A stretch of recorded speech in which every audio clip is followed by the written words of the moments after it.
السلام عليكم ورحمة الله وبركاته. إن الحمد لله نحمده ونستعينه ونستغفره ونؤمن به ونتوكل عليه ونعوذ بالله من شرور أنفسنا ومن سيئات أعمالنا. من يهده الله فلا مضل له ومن يضلل فلا هادي له فلن تجد له وليا مرشدا. فقد قال الله تعالى في كلامه المجيد وفرقانه الحميد.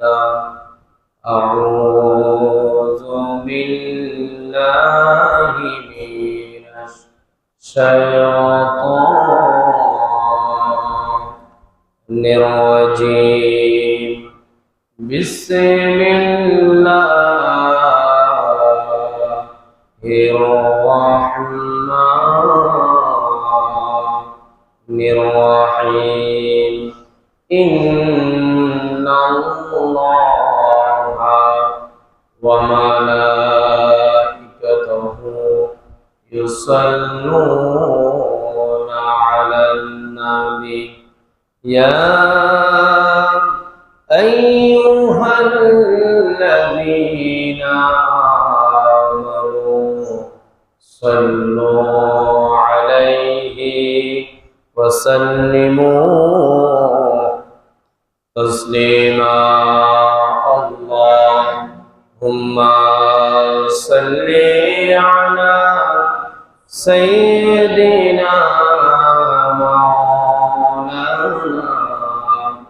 محمد وعلى آل سيدنا.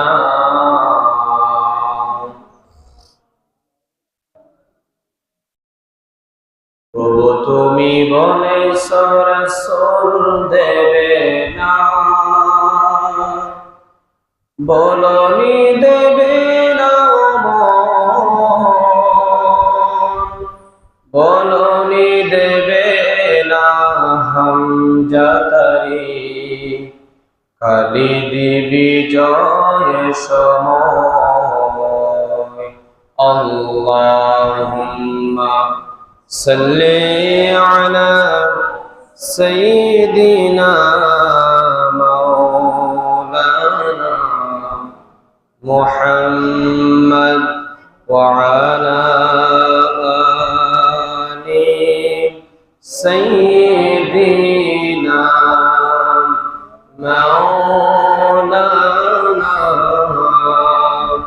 محمد بلغ العلا بكماله كشف الدجى بجماله حسنت جميع خصاله. صلوا عليه وآله. আলহামদুলিল্লাহ। ঐতিহ্যবাহী চরপার্বতী মুন্সিবাড়ি দরজা জামা মসজিদে উপস্থিত অত্র মসজিদের দায়িত্বশীল বৃন্দ, আগত মুসাল্লিয়ান কিরাম, সপ্তাহের শ্রেষ্ঠ দিন পবিত্র জুমার দিনে আল্লাহ পাক সুবহানাহু ওয়া তাআলা আমাদেরকে দুনিয়ার যাই জামালা থেকে মুক্ত রেখে আল্লাহর পবিত্র ঘর মসজিদে সবার আগে আগে আসার, আলোচনায় শামিল হওয়া তৌফিক দান করেছেন। সেই জন্য সেই মুনিবের দরবারে একবার অবনত চিত্তে হৃদয়ের আবেগ অনুভূতিকে উজাড় করে দিয়ে সিংহের মতো গর্জন করে একবার পড়ি আলহামদুলিল্লাহ। লক্ষ কোটি দরুদ ও সালাম পেশ করছি ওই মানবতার মুক্তির দিশায় সৈয়দুল মুরসালিন খাতামান নবিয়্যিন জনাব মুহাম্মদুর রাসূলুল্লাহ সাল্লাল্লাহু আলাইহি ওয়াসাল্লামের উপর, যাকে আজ থেকে ১৫০০ বছর আগে নবী কিংবা রাসূল হিসাবে প্রেরণ করেছেন, যার পরে কোন প্রকার এই নবী কিংবা রাসূল আসে নাই, এখনো নাই, কিয়ামত পর্যন্ত আসবে না। সম্মানিত উপস্থিতি, মুসল্লিয়ানে কেরাম, আজকে আমাদের জুমা আলোচনার আলোচ্য বিষয় হচ্ছে আনুগত্য আমরা কার কার করব। আমরা মুসলমান হিসাবে আমাদের কার কার আনুগত্য করতে হবে।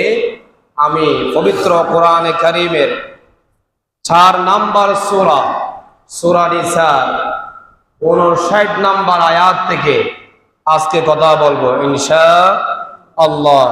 আল্লাহ পাক আমাকে বলার, আপনাদেরকে শোনা, শুনে উভয়কে আমল করা তৌফিক দান করুক, সবাই বলে আমিন। সম্মানিত উপস্থিতি, আনুগত্য আমরা কার করব? আনুগত্য করা আল্লাহ রাব্বুল আলামিন আর রাসূল কারীম সাল্লাল্লাহু আলাইহি ওয়াসাল্লামের উপরে আমাদের জন্য আনুগত্য করা হচ্ছে ফরজ। কি ফরজ? কিন্তু নেতা, দায়িত্বশীল সমাজের নেতা, দায়িত্বশীল পীর, বক্তা, আলোচক, তাদের আনুগত্য করার মধ্যে আল্লাহ রাব্বুল আলামিন একটু কি রেখেছেন? একটু ফাঁকা রেখেছেন। যেহেতু তাদের ব্যাপার আল্লাহ রাব্বুল আলামিন কোরআনে কারীমের মধ্যে উলিল আমর একটা শব্দ ব্যবহার করেছে। উলিল আমর মানে হচ্ছে তুমি নেতার ব্যাপারে আনুগত্য করবা, ওই নেতা যদি আল্লাহ এবং রাসূলকে মানে। কাকে মানে? ওই নেতা যদি আল্লাহ এবং রাসূলকে মানে, তাহলে আপনিও ওই নেতা আনুগত্য করতে পারবেন। কন্যা সুবহানাল্লাহ। একথা কা আল্লাহ। আমরা আসুন আয়াতটা তেলাওয়াত করি। আউযু বিল্লাহি মিনাশ শাইতানির রাজীম। বিসমিল্লাহির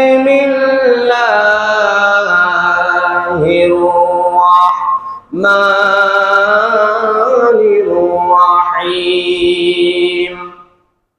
ইয়া আইয়ুহাল্লাযীনা আমানু আতিউল্লাহা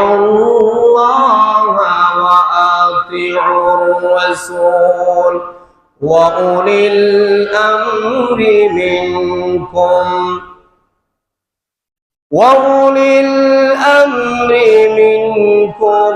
فإن تنازعتم في شيء فردوه إلى الله والرسول إن كنتم تؤمنون بالله واليوم الآخر ذلك خير وأحسن تأويلا صدق الله مولانا العظيم।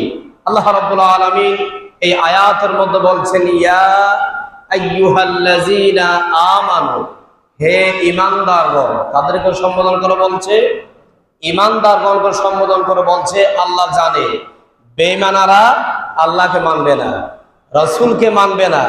আল্লাহ এই জন্য আয়াতের শুরুতে বলেছে, ঈমানদারদেরকে ডাক দিয়ে বলেছে, ইয়া আইয়ুহাল্লাযীনা আমানু, হে ঈমানদারেরা, আতিউল্লাহ ওয়া আতিউর রাসূল, তোমরা আনুগত্য করবা আল্লাহ এবং রাসূলের। সুবহানাল্লাহ। একথা বলছে কে? আল্লাহ। আতিউল্লাহ, ওয়া আতিউর রাসূল, আল্লাহ এবং রাসূলের ব্যাপারে আনুগত্য করতে আপনার মনের মধ্যে 1 ইঞ্চি পরিমাণও সন্দেহ জাগ্রত করা যাবে না। ঠিক কি না? আল্লাহ এবং রাসূলকে মানার ক্ষেত্রে আপনাকে একবারে অন্ধ হিসেবে মানতে হবে, সেটা আপনার জন্য ফরজ। আপনার জন্য কি ফরজ? কথা বলেছে কে? আল্লাহ। কথা বলছে কে? আল্লাহ। এরপরে বলছে ওয়া উলিল আমরি মিনকুম, তোমরা আনুগত্য করবা দায়িত্বশীলদের। হ্যাঁ, দায়িত্বশীল তোমাদের মধ্যে যারা দায়িত্বশীল তাদের আনুগত্য করবা। এখানে একটা শব্দ ব্যবহার করেছে ওয়া উলিল, এই শব্দটা আল্লাহ এবং রাসূলের ক্ষেত্রে আল্লাহ ব্যবহার করেন নাই। কেন আল্লাহ ব্যবহার করেন না? এই জন্য আমি আল্লাহ এবং রাসূলের আনুগত্য করতে আপনি 1 ইঞ্চি পরিমাণ সন্দেহ করা যাবে না। কিন্তু নেতার আনুগত্য যখন আপনি করতে যাবেন তখন আপনার থেকে একটু বুঝে চিনতে তার আনুগত্য করতে হবে। কন্যা সুবহানাল্লাহ। আল্লাহ বলছে প্রত্যেকটা নেতা তো ভালো হবে না। অনেক নেতা আছে যখন তার ভিতরে যখন অহংকার চলে আসবে, সেই স্বৈরাচার শাসন শুরু করে দেবে, তখন মুসলমানদের উপরে নির্যাতন করা শুরু করে দিবে। কোরআন এবং হাদিস ওই নেতা আর মানতে চাইবে না। কন্যা ঠিক কি না? এই জন্য আল্লাহ বলছে ওয়া উলিল আমরি মিনকুম, নেতা আনুগত্য করতে আপনার থেকে ওই নেতা সম্পর্কে আগে ভালো করে ডিটেইলস জানতে হবে। কন্যা সুবহানাল্লাহ। আল্লাহ রাব্বুল আলামিন বলছেন ও দুনিয়ার বান্দারা, আমার নবীর উম্মতেরা, আপনারা যখন আমি আল্লাহ এবং রাসূলের আনুগত্য করবেন কোন ধরনের সন্দেহ পোষণ করা যাবে না। যদি আপনি বান্দা 1 ইঞ্চি পরিমাণ সন্দেহ করেন, আপনার ঈমান দুর্বল। আপনার ঈমান কি? দুর্বল। এই জন্য আপনি আল্লাহকে এবং রাসূলকে তাদের আনুগত্য করতে আপনার ভিতরে এত কনফিউশন, এত কি কনফিউশন। যখন নেতা আনুগত্য করবেন তখন আপনি ওই নেতা সম্পর্কে আপনার থেকে অবশ্যই তার সম্পর্কে অবশ্যই আপনার থেকে জানতে হবে। এই জন্য আমি আল্লাহ নেতার ক্ষেত্রে একটা শব্দ ব্যবহার করেছি, উলিল আমর বলেছি। তুমি তার আদেশ মানবা যতক্ষণ পর্যন্ত ওই নেতা আমি আল্লাহ রাব্বুল আলামিনের কোরআনের কথা মতো, আমার নবীর হাদিস মতো যখন কথা বলবে, তুমি বান্দা অবশ্যই মানবা, সেখানে কোনো সন্দেহ নাই। যদি আপনার পীর, আপনার বাবা, আপনার দাদা যদি আপনাকে কোরআন এবং হাদিসের বিপক্ষে আপনাকে কোনো নসিহত করে, ওই বাবার আনুগত্য, ওই নেতার আনুগত্য আর মানা যাবে না। কিছুদিন আগেই তো বাংলাদেশের মধ্যে আমাদের একজন শিল্পী একটা গজল গেয়েছেন। এটা আপনারা অবশ্যই যারা মিডিয়ার মধ্যে আছেন, মোবাইলের মধ্যে দেখেন, অবশ্যই আপনারা অবগত আছেন। তিনি একটা সঙ্গীত গেয়েছেন। সঙ্গীতের মধ্যে তিনি বলেছেন, কি বলেছে আকাবির, কি বলেছে তোমার পীর, কি বলেছে তোমার বাপ দাদারা, কি বলেছে তোমার পীর, কি বলেছে আকাবির, কি বলেছে তোমার বাপ দাদারা। ওই সবে কিচ্ছা ছাড়ো, যদি বন্ধু পারো, কুরআন হাদিস জেনে বুঝে একটু তুমি পড়ো, কুরআন হাদিস জেনে বুঝে একটু তুমি পড়ো, আল কুরআনটা বুকের মাঝে আঁকড়ে তুমি ধরো। আল্লাহ সুবহানাহু। উনি কিন্তু হক্কানি ফিরের বিরুদ্ধে বলে নাই। যদি হক্কানি ফির যদি আপনাকে বলে কোরআন এবং হাদিসের মতো কথা বলে, ওই কথা অবশ্যই আপনার উপর মানা ফরজ। যদি ওই ফির, ওই নেতা কোরআন হাদিসের বিপক্ষে আপনাকে নির্দেশনা দেয়, ওই আনুগত্য আমরা অন্ধ আনুগত্য করবো না। ঠিক কি না? অন্ধ আনুগত্য আমরা করবো না। এরপরে বলছে আল্লাহ রাব্বুল আলামিন কি বলছে শুনুন, فَإِن تَنَازَعْتُمْ فِي شَيْءٍ فَرُدُّوهُ إِلَى اللَّهِ وَالرَّسُولِ। খোদা স্পষ্ট করে রব্বুল আলামিন বলেন, কোন বিষয় নিয়ে যদি তোমাদের মধ্যে মতবিরোধ দেখা দেয়, তোমাদের মধ্যে যদি কোনো বিষয় নিয়ে মতানৈক্য দেখা দেয়, তোমরা সাথে সাথে মানুষের কাছে শরণাপন্ন হওয়া যাবে না। তোমরা ডাইরেক্ট শরণাপন্ন হওয়া আল্লাহ এবং রাসূলের দিকে। সুবহানাল্লাহ। আল্লাহ বলছে, তোমরা যখন নেতার বিরুদ্ধে তোমাদের যখন মতানৈক্য দেখা দেবে, তোমরা কার শরণাপন্ন হবা? তোমরা শরণাপন্ন হবা কোরআন এবং হাদিসের। প্রশ্ন করতে পারেন, হুজুর আমরা তো কোরআন হাদিস বুঝি না, তাহলে যারা কোরআন হাদিস বুঝে তাদের কাছে গিয়া এটার সমাধান নিয়ে আসতে হবে। সুবহানাল্লাহ। এরপর আল্লাহ রাব্বুল আলামিন বলছেন, ইন কুনতুম তুমিনুনা বিল্লাহি ওয়াল ইয়াউমিল আখির। আল্লাহ রাব্বুল আলামিন বলছেন, যদি তোমরা এবং আল্লাহ এবং পরকালের বিশ্বাসী হও, তাহলে কারো শরণাপন্ন না হয়ে কোরআন সুন্নাহর শরণাপন্ন হও। কোরআন সুন্নাহর শরণাপন্ন হবা যারা কোরআন এবং হাদিসের জ্ঞান রাখে, তাদের কাছে গিয়া তোমরা ফতোয়ার জন্য যাবা। তোমাদেরকে সঠিক সমাধান দিতে পারবে যারা কোরআন হাদিসের উপরে জ্ঞান রাখে। যালিকা খায়রুন ওয়া আহসানু তাআওয়িলা। আল্লাহ রাব্বুল আলামিন বলছে, এই পদ্ধতিটা সমাধানের সুন্দর পথ, এটার চেয়ে সুন্দর পথ আর কিছু হতে পারে না। সুবহানাল্লাহ। একথা বলছে কে? আল্লাহ। এটার চেয়ে সুন্দর সমাধানের পথ আর কিছু হতে পারে না। যদি তোমাদের বিরুদ্ধে মতবিরোধ দেখা দেয়, কার শরণাপন্ন হবা? কোরআন এবং হাদিসের। কোন মানুষের অন্ধ আনুগত্য করা যাবে না। কি করা যাবে না? অন্ধ আনুগত্য আমরা করব না। এরপরে আসেন, এই আয়াতটা কখন নাজিল হয়েছে, কোন ঘটনার প্রেক্ষিতে নাজিল হয়েছে, এটা জানার দরকার আছে না? আল্লাহ রাব্বুল আলামিন এটা অযথা নাজিল করেন নাই। অবশ্যই তার সামনে একটা ঘটনা, সামনে যখন উপলব্ধি হয়েছে, তিনি যখন তার সামনে একটা ঘটনা ঘটেছে, তখন সাথে সাথে একটা কি করেছেন? আয়াত নাজিল করেছেন। এবার আসেন, এটাকে বলা হয় আরবিতে শানে নুজুল বলা হয়। কি বলা হয়? শানে নুজুল বলা হয়। এই হাদিসটা বুখারী, মুসলিম, ইবনে মাজাহ তিনটা হাদিসের কিতাবের মধ্যে এই শান নুজুলটার ব্যাপারে সবাই একমত পোষণ করেছেন। কি করেছেন? একমত পোষণ করেছেন। একবার কিছু মুজাহিদকে আল্লাহর নবী সাল্লাল্লাহু আলাইহি ওয়াসাল্লাম যুদ্ধের জন্য তাদেরকে পাঠাচ্ছিলেন। কি করছিলেন? যুদ্ধের জন্য পাঠাচ্ছিলেন কিছু মুজাহিদকে। সেখানে কিছু মুজাহিদকে যখন যুদ্ধের জন্য তিনি পাঠানোর জন্য এরাদা করেছে, কিছু লোকের মধ্যে তিনি একটা নেতা নির্বাচন করেছেন। ওই লোকের মধ্যে থেকে একটা নেতা নির্বাচন করেছেন। ওই নেতাটা ছিলেন আনসার সাহাবী। কি ছিলেন? আনসার সাহাবী। নবী করিম সাল্লাল্লাহু আলাইহি ওয়াসাল্লাম বলছে, তোমাদের সবার নেতা হচ্ছে এই আনসার সাহাবী। তোমাদেরকে এই নেতার আনুগত্য করতে হবে। কি করতে হবে?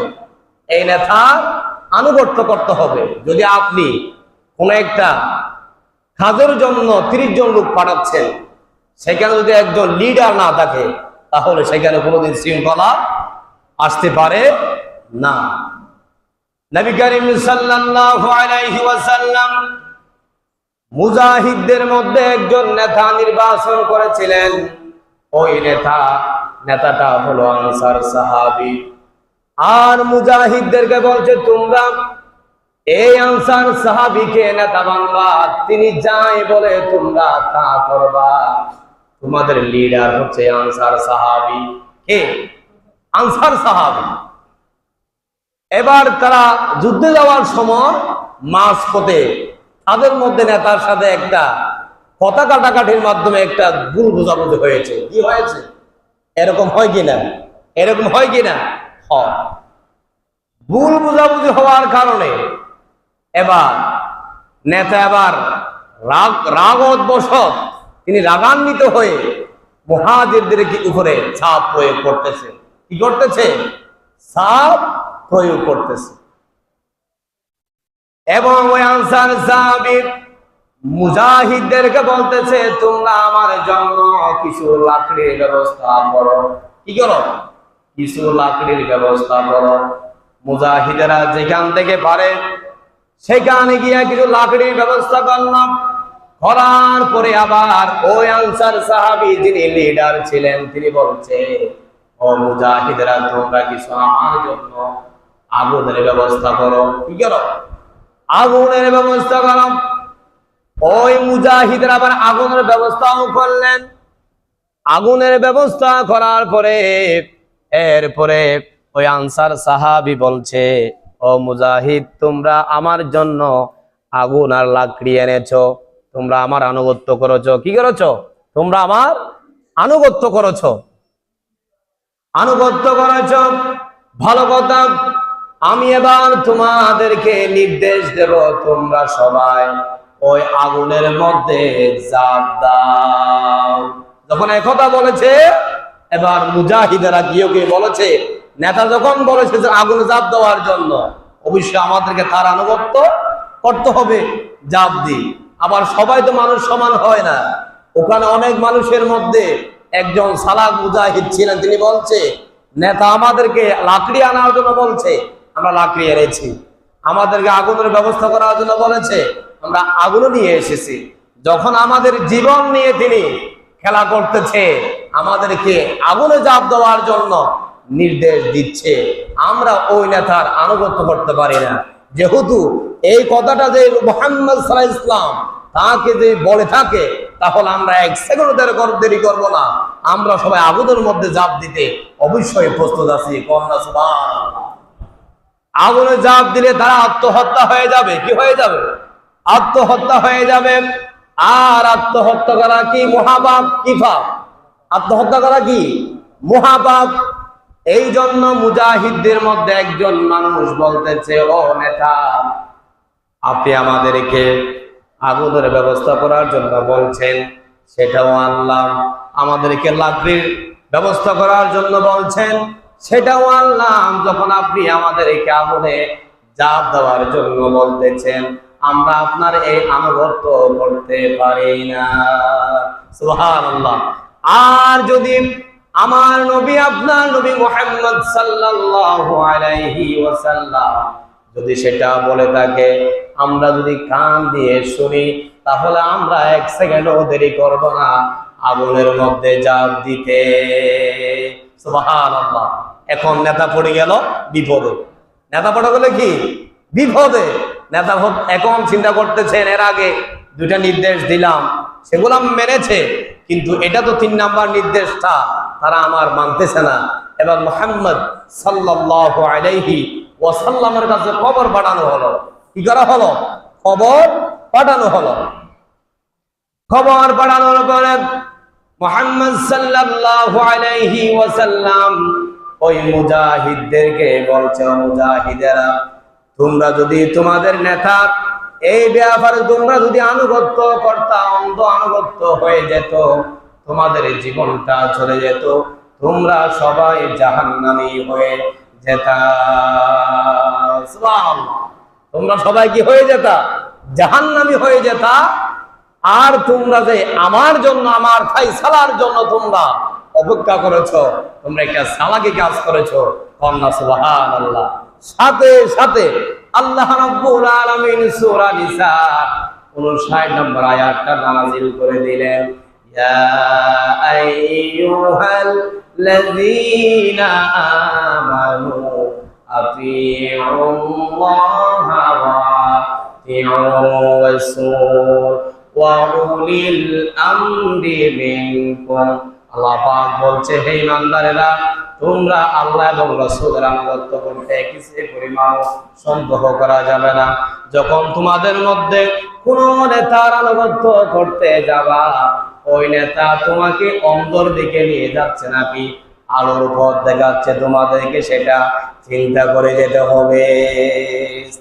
সুবহানাল্লাহ। তাহলে আমরা আনুগত্য করার ক্ষেত্রে অন্ধ আনুগত্য কেউ করব না। আপনার পীর হোক, আপনার পীর যদি বলেও থাকে তাহলে আপনি আপনার পীরের কথা মানবেন, কিন্তু আর তো বাকি সবাই তো মানবে না, মানবে নি, কদিন মানবে না। আমি যদি কোরআন এবং হাদিসের বিপক্ষে কথা বলে যাই, আপনারাও আমার আনুগত্য করবেন না। আমি যেটা বলেছি সেটা ভুল করেছে, সেটা শুধরায় দিতে হবে, ঠিক কিনা? সেটা শুধরায় দিতে হবে আমাদেরকে। এই জন্য এই আয়াত থেকে এক নাম্বার শিক্ষা হচ্ছে, আমরা কোন নেতার অন্ধ আনুগত্য করব না। আর আল্লাহ এবং রাসূলের আনুগত্য গ্রহণ করতে যাব, তখন আমাদের মধ্যে কিঞ্চিত পরিমাণ যদি সন্দেহের অবকাশও থাকে, তাহলে আপনার ঈমান নাই। আপনার কি নাই?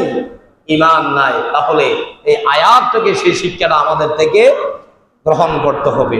এরপরে আমি সিয়াসিত্তার হাদিস থেকে মুসলমান হয়ে, নামাজি হয়ে 25 শ্রেণী মানুষ জাহান্নামে যাবে। কোথায় যাবে? জাহান্নামে যাবে। সেটা আমি সারিবদ্ধভাবে একেবারে নোট করে এনেছি। আপনাদের এই চরিত্রের মধ্যে কারা কারা আছেন, নিজ থেকে এটা শুধরায় নিতে হবে। আর যদি এই ভুলটা আপনার ভিতরে থাকে, তাহলে যেতে হবে কোথায়? জাহান্নামে। কোথায়? জাহান্নামে যেতে হবে। নামাজি সেই মুসলমান যাবে কোথায়? জাহান্নামে। আমি অনেক আলোচনায় বলেছিলাম, কিয়ামতের দিন অনেক মানুষ আমলনামা ভর্তি নিয়া কিয়ামতের মাঠে উপস্থিত হবে। 2 সেকেন্ডের মধ্যে দেখা যাবে ওই মানুষটা আমল শূন্য হয়ে যাবে। কি হয়ে যাবে? আমল শূন্য হয়ে যাবে। সে দুনিয়ায় থাকতে নামাজ পড়েছে, আল্লাহ এবং আল্লাহ রাসূল আনুগত্য করেছে, নেতার আনুগত্য করেছে, কিন্তু তার ভিতরে ভুল থাকার কারণে, সেই ছোটখাটো যে ভুল করার কারণে ওই ব্যক্তি যাবে কোথায়? জাহান্নামে। কোথায়? জাহান্নামে। এইরকম 25 শ্রেণী মানুষের নাম এসেছে বুখারী, মুসলিম, ইবনে মাজাহ, তিরমিজি শরীফের মধ্যে এগুলো এসেছে। আমি একটা একটা বলতেছি। 20 মিনিট সময় আছে আমাদের হাতে। আমি 20 মিনিটে সংক্ষেপে ব্যাখ্যা দিয়ে শেষ করব। 1 নাম্বার, যারা অবৈধভাবে দেহ গঠন করে। অবৈধভাবে দেহ গঠন করা কিভাবে আপনারা ভালো বুঝেন। আপনার ইনকাম যখন অবৈধ হবে, ওই হারাম ইনকাম দিয়া আপনি জীবিকা নির্বাহ করবেন। সেটা হচ্ছে কি? অবৈধ ভাবে দেহ গঠন করা। কি করা? যারা অবৈধভাবে দেহ গঠন করবে তারা যাবে কোথায়? জাহান্নামে। সে কিন্তু নামাজ পড়ে, আপনার মতো পাঞ্জাবি টুপি দিয়া নামাজ পড়বে, মুসলমানও মানুষের সামনে মুসলমানের পরিচয় দেবে, কিন্তু যাবে কোথায়? জাহান্নামে। এই আলামতটা যাদের ভিতরে আছে, আমরা শুধরায়া নিব। কি নিব? ভুলটা শুধরায়া নিব। 2 নাম্বার হচ্ছে যারা আত্মীয়তার সম্পর্ক ছিন্ন করে। কি করে? আত্মীয়তার সম্পর্ক ছিন্ন মনে হয় আমাদের দেশে করে না? করে কি করে না? করে। অনেক ভাই আছে বোনের সাথে সম্পর্ক নাই। বোন কোথায় আর ভাই কোথায়? তাদের বিরুদ্ধে, তাদের মধ্যে বিরোধ, তাদের মধ্যে কোনো সম্পর্ক নাই। ভাই মারা গেলে বোন আসে না, বোন মারা গেলে ভাই যায় না। এইরকম আছে না? আছে। আত্মীয়তার সম্পর্ক যারা ছিন্ন করবে, তারা নামাজি হোক, তারা যদি মুসলমান হয়ে থাকে, তারা যাবে কোথায়? জাহান্নামে। এরপরে 3 নাম্বার, যে তার প্রতিবেশীকে কষ্ট দেয়। কি দেয়? কষ্ট দেয় কিনা আমাদের মধ্যে, সমাজের মধ্যে আছে না?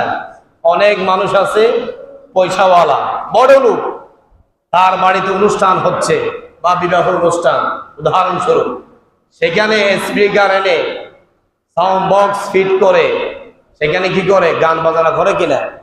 কিছু কিছু সমাজ আছে, সব সমাজ না, আবার কিছু সমাজ ভালো আছে, এমন ভাবে স্পিকার চালিয়ে দিয়েছে, পার্শ্ববর্তী যারা গরিব অসহায় আছে তাদের কোমরে ব্যাঘাত হয়। ঠিক কিনা? তার ক্ষমতার জোরে, তার পয়সার জোরে সে এগুলা করে। এবার এগুলো হচ্ছে প্রতিবেশীকে কি দেওয়া? কষ্ট দেওয়া। কি দেওয়া? কষ্ট দেওয়া। এইরকম যারা কষ্ট দিবে তারা যাবে কোথায়? জাহান্নামে। সেই নামাজি, সে আবার ফজর নামাজও ঘটে মসজিদে এসে, কিন্তু রাত্রে যা করে সবগুলো অসামাজিক কার্যকলাপ। ঠিক কিনা? এইরকম যারা করে তারা নামাজি হয়ে কোথায় যাবে? জাহান্নামে যাবে। এরপর 4 নাম্বার, যারা মা বাবার অবাধ্য সন্তান, মা বাবার যারা আনুগত্য করে না, কোরআন হাদিস মতো যারা মা বাবা, কোন মা বাবা শতকরা 99% মা বাবা সন্তানের কোনোদিন খারাপ চায় না। 1% থাকলে থাকতেও পারে, কিন্তু 99% মা বাবা সন্তানের কি চায়? ভালো চায়।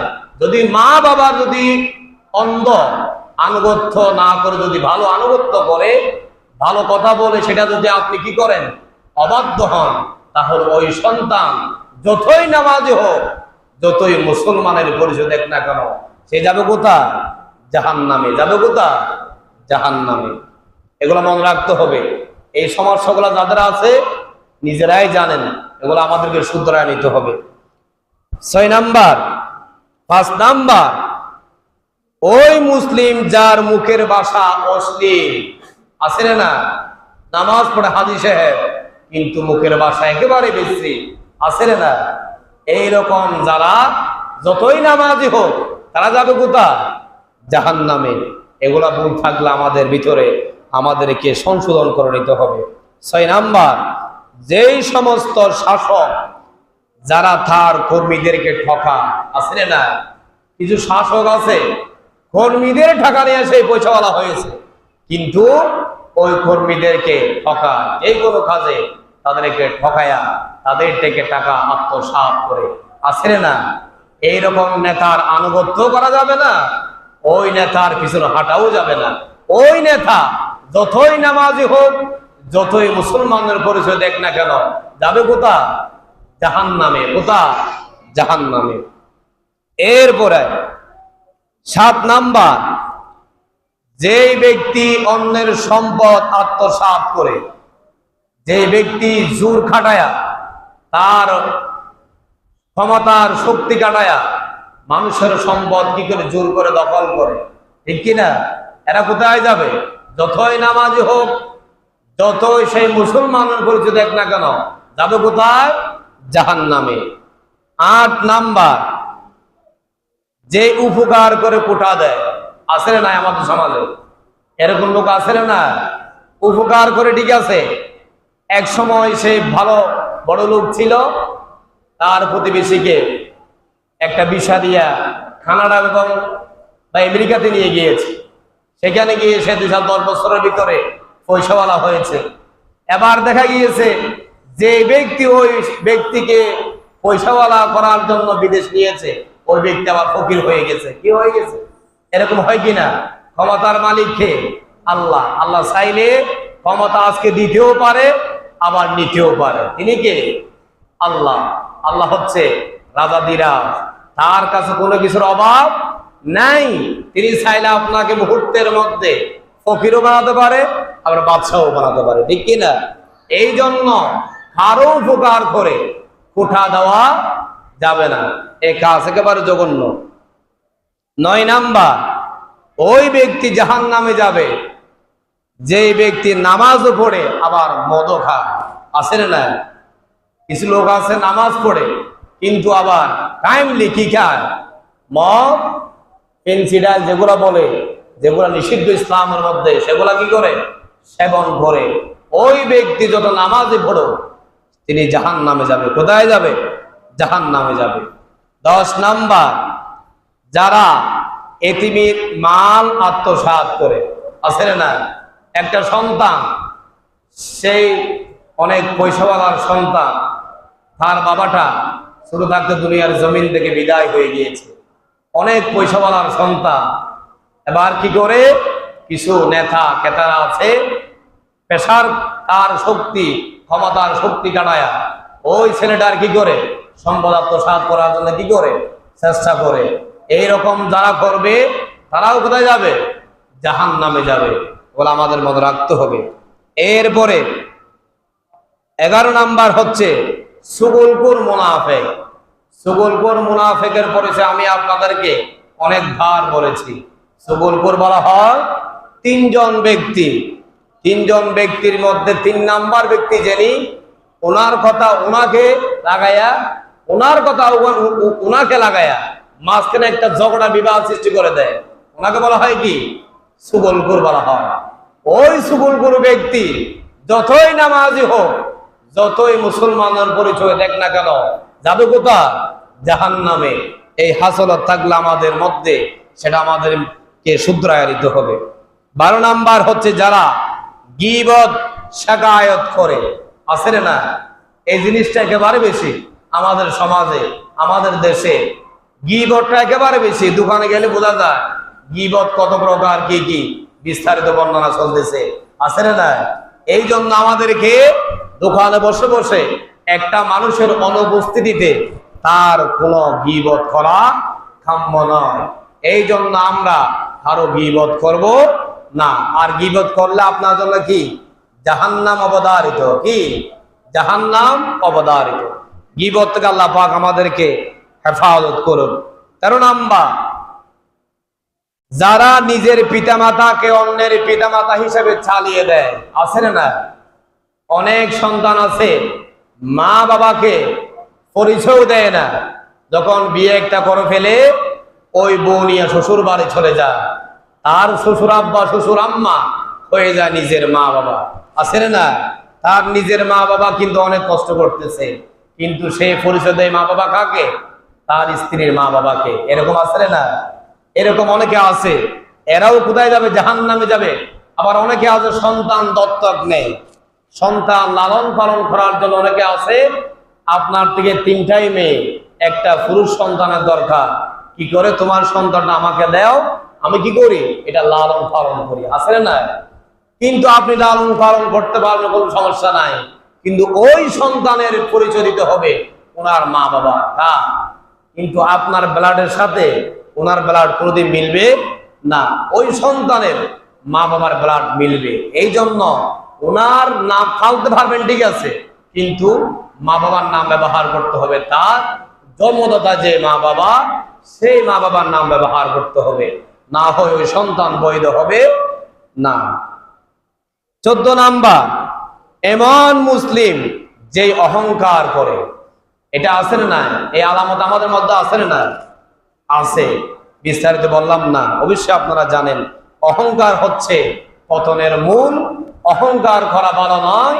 অহংকার করতে পারে একমাত্র আল্লাহ। কে? আল্লাহ। তার কাছে কোনো কিছুর অভাব নাই। অহংকার করবে আল্লাহ। আপনার কাছে আজকে আছে, আবার কালকে নাই, এরকম হয় কি না? হয়। এই জন্য আমরা অহংকার করব না। কি করব না? অহংকার করলে আপনি যাবেন কোথায়? জাহান্নামে।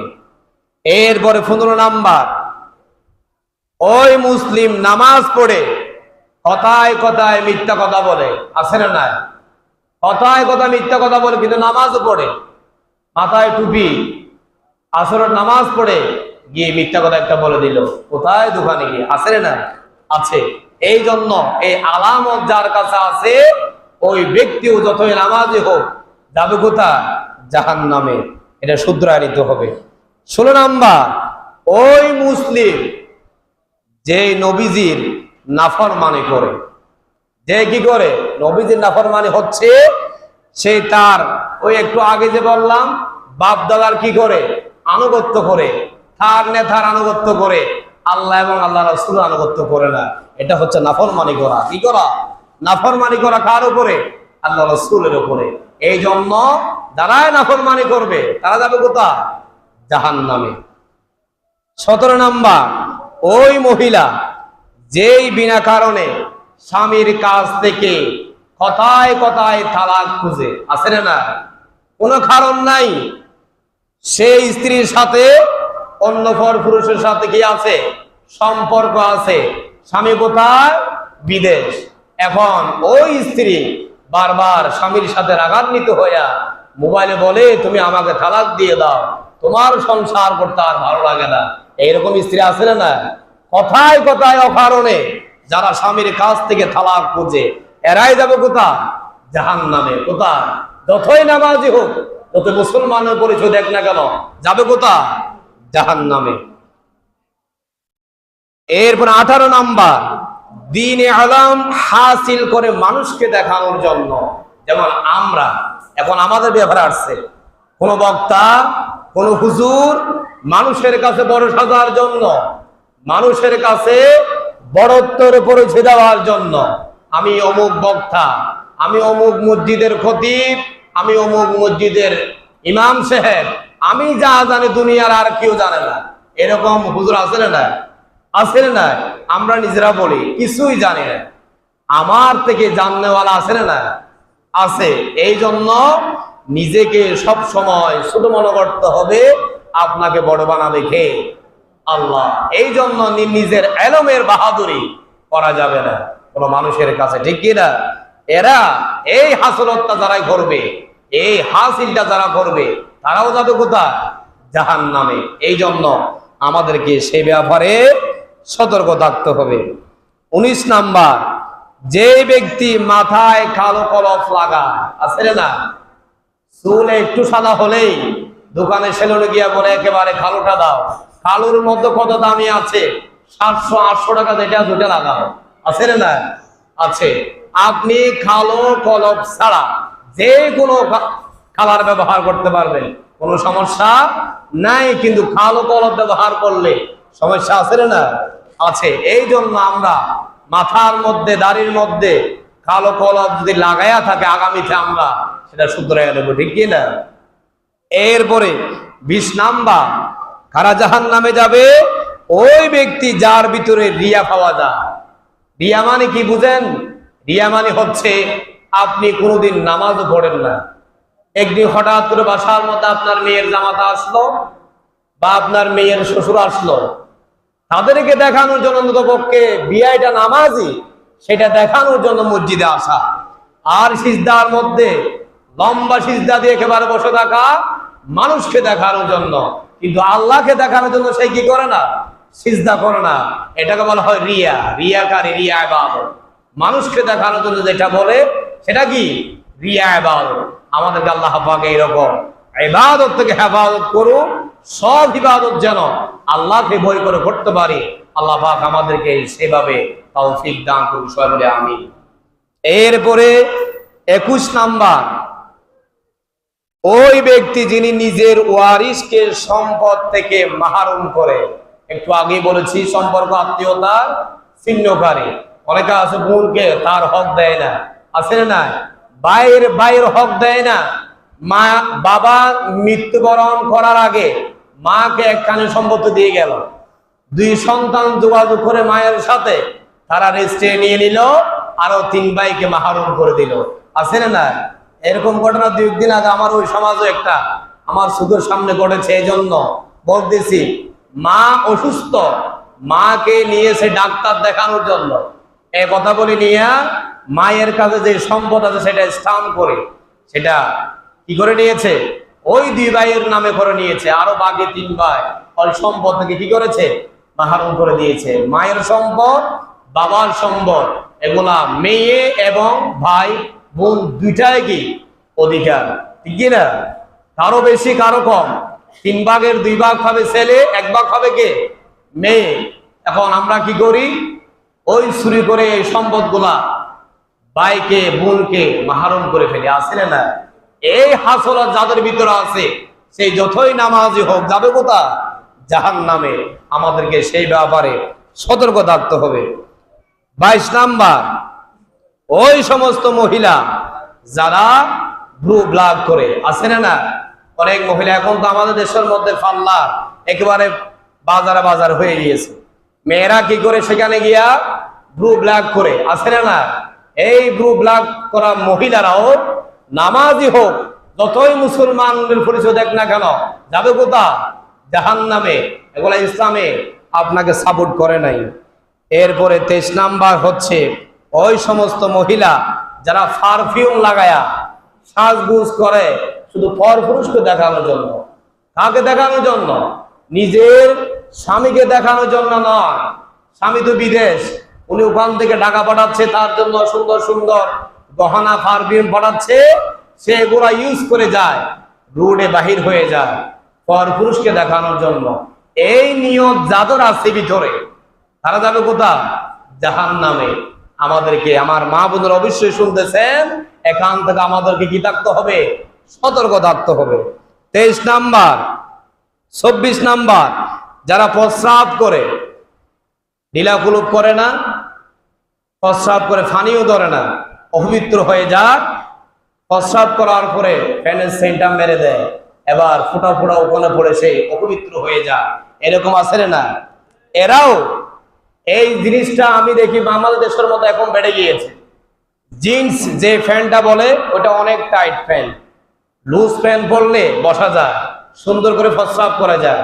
আপনি দাঁড়িয়ে করেছেন, আপনার জন্য জায়েজ আছে কখন?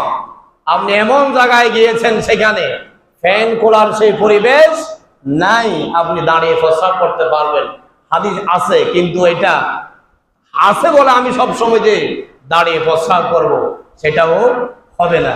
বসে করাটা কি ভালো। এই জন্য যারা প্রস্রাব করে, ঢিলাকুলুপ করে না, ফানি লয় না, যারা পবিত্র থাকে তারাও যাবে কোথায়? জাহান্নামে। 25 নাম্বার একদম লাস্ট, যারা ঠাকুর নিচে কাপড় পরিধান করে, আছে না? আমাদের দেশের মধ্যে অনেক লঙ্গিওয়ালা যারা ফাইজামা পরে, প্যান্ট পরে, প্যান্টটা যদি ওই ঠাকুর উপরে তুলে লাগছে তার ভদ্রতা নষ্ট হয়ে যাচ্ছে, আছে না? অনেক ছেলেরা আছে ঠাকুর নিচে কাপড় পরিধান করে, সেই যতই নামাজি হোক, সেই যতই মুসলমান করেছে দেখ না কেন, যাবে কোথায়? জাহান্নামে। ঠাকুর নিচে কাপড় পরিধান করা যাবে না। এই জন্য যে আমি 25টা নামাজি হয়ে মুসলমান হয়ে জাহান্নামে যাবে, 25টা আমি আমল বললাম, এই আমলগুলো আমাদেরকে যাদের ভিতরে আছে শুধরায় নিতে হবে। না থাকলে এগুলা বিপরীত, যেগুলা ভালো হয়, যেগুলা করলে আমাকে ইসলাম কোনোদিন কি করবে না, ইসলাম আমাকে সাপোর্ট করবে, সেই কাজগুলো আমাকে করতে হবে। এই আমলগুলো আমাদেরকে অবশ্যই করতে হবে। কারো অন্ধ আনুগত্য করা যাবে না, কারো কি করা যাবে না? অন্ধ আনুগত্য করা যাবে না। যার আনুগত্য করবেন তার সম্পর্কে আপনার জানতে হবে, ভালো এবং খারাপ জানতে হবে। আর আল্লাহ এবং রাসূলের ক্ষেত্রে আনুগত্য করতে আপনার ভিতরে কিঞ্চি পরিমাণও কনফিউশন থাকতে পারবে না। যদি থাকে আপনার ঈমান নাই। আপনার কি নাই? ঈমান নাই। এই জন্য আমাদেরকে আনুগত্য করতে হবে, অবশ্যই কোরআন হাদিস বুঝে আমল করতে হবে। আল্লাহ পাক আমাদেরকে আজকের আলোচনা থেকে আমাদেরকে আমল করা তৌফিক দান করুন, সবাই বলি আমিন। ওয়া তৌফিকি ইল্লা বিল্লাহ। আসসালামু আলাইকুম ওয়া রাহমাতুল্লাহি ওয়া বারাকাতুহু।